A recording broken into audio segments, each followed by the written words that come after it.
Why Roman Reigns is disappearing from WWE TV again, WWE News. With this week's Raw closing out with another brutal beatdown of Roman Reigns, it appears that this was done as a way to write the OTC off WWE TV for another spell.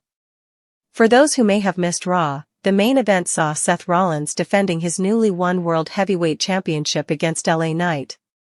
The match itself ended in a DQ win for Rollins after CM Punk came through the crowd to attack the Visionary, which ultimately broke down into Rollins, Bron Breakker, and Bronson Reed fighting Punk and Knight. And then, just as Raw appeared to be going off the air, Roman Reigns' music hit, and the Tribal Chief made his way to save the day. Of course, Reigns still had plenty of revenge to get on Seth after what went down at WrestleMania 41 and, more importantly, the attack on Reigns on the Raw after Mania. Then there was the sight of Roman being laid out by Breakker and Reed group on the go-home Raw before SummerSlam.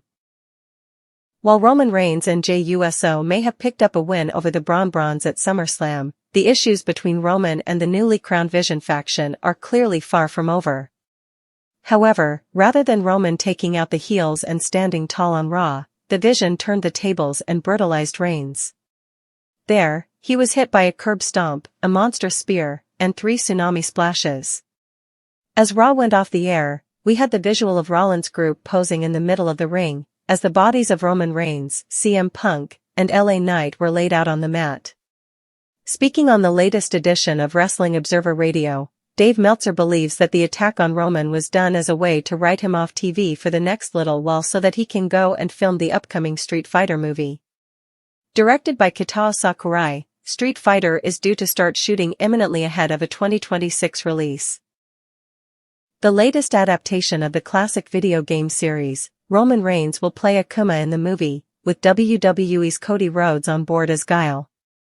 Sticking with pro wrestlers, former IWGP World Heavyweight Champion Hiroki Goto is also involved, playing the role of fan favorite E. Honda. It remains to be seen whether WWE does anything on this week's SmackDown to write Cody off TV, though it could simply be a case of the American Nightmare being able to juggle both his WWE schedule and Street Fighter filming duties, depending on how big a role Guile is given in the picture.